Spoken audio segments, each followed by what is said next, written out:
ভাৰত আৰু পাকিস্তানৰ যুদ্ধৰ মাজতে গম পোৱা গৈছে যে পাকিস্তানে ভাৰতক আক্ৰমণ কৰিবলৈ 400ৰো অত্যাধিক ড্ৰোনবোৰ পঠিয়াই আছে। কিন্তু ড্ৰোন পঠিয়াইছে কি এই ড্ৰোনবোৰ কেনেকুৱা, এই ড্ৰোনবোৰৰ কাম কি আৰু এই ড্ৰোনবোৰ কেনেকুৱা হ'ব পাৰে এবাৰ ভাবি চাওকচোন। তেন্তে আহক ভিডিঅ'টোৰ মাজলৈ যাওঁ। আমি যেতিয়া ভিডিঅ'সমূহ বনাবলৈ আৰম্ভ কৰিছিলোঁ, ফেচবুক হওক, ইউটিউব হওক বা ইনষ্টাগ্ৰাম হওক, সেই ড্ৰোনবোৰ আমি দেখিছিলোঁ। ড্ৰোনবোৰ সৰু পোৱালীয়েও চিনি পাইছিলে যে ড্ৰোনটো কেনেকুৱা এটা যন্ত্ৰ য'ত ওপৰৰ পৰা ভিডিঅ'সমূহ বা ফটোসমূহ কেপচাৰ কৰিব পৰা হৈছিলে, সংগ্ৰহ কৰি ৰাখিছিলে। সেই ড্ৰোনৰ ব্যৱহাৰ আমি ভিডিঅ'সমূহত দেখিছিলোঁ। ড্ৰোনৰ মাধ্যমেৰে একদম আপুনি যিমানেই দূৰত্বত যোনখিনি মোবাইলে কেপচাৰ কৰিব নোৱাৰে ভিডিঅ'টো, যিমানখিনি ৰিজলিউশ্যন লাগে তাতকৈ বহুত ধুনীয়াকৈ ড্ৰোনে আমাক ভিডিঅ'টো প্ৰস্তুত কৰাত সহায় কৰিছিলে। কিন্তু ভাৰত আৰু পাকিস্তানৰ মাজত এই ড্ৰোনৰ ব্যৱহাৰ কেনেকৈ, এই ড্ৰোনবোৰ কেনেদৰে তেওঁলোকে ব্যৱহাৰ কৰিছে? তেওঁলোকে না ভিডিঅ'ৰ কাৰণে বা কোনো আমাৰ পৰা কিবা বাতৰি সংগ্ৰহৰ কাৰণে তেওঁলোকে ড্ৰোনবোৰ প্ৰস্তুত কৰা নাই।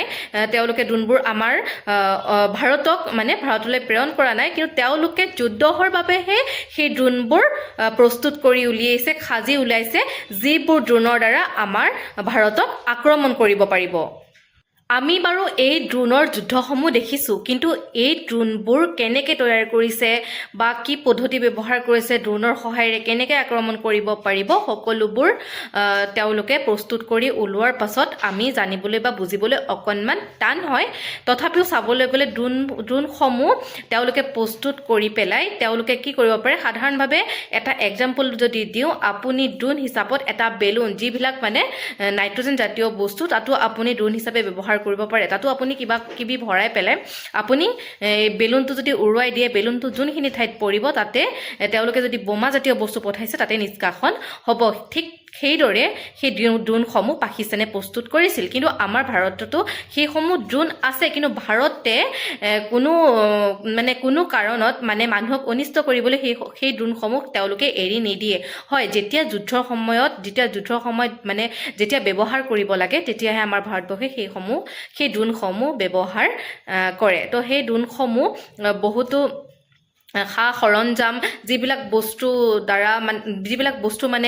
দৰকাৰী এখন ড্ৰোন প্ৰস্তুত কৰিবলৈ, সকলোবোৰ সেই ড্ৰোনখনত ব্যৱহাৰ কৰা হয়। সেই ড্ৰোনখন কিন্তু এনেই একো কাৰেণ্টৰ দ্বাৰা চলোৱা নহয়। সেই ড্ৰোনখন চলাই মানুহে সেই ড্ৰোনখন ব্যৱহাৰ কৰে। যেনেকৈ এৰোপ্লেন, উৰাজাহাজ আজি মানুহে চলায়, সেই ড্ৰোনসমূহো মানুহে চলাব পাৰে আৰু মানুহে সেই ড্ৰোনসমূহ ব্যৱহাৰ কৰি পেলাই যুদ্ধৰ সময়ত ব্যৱহাৰ কৰিব পাৰে।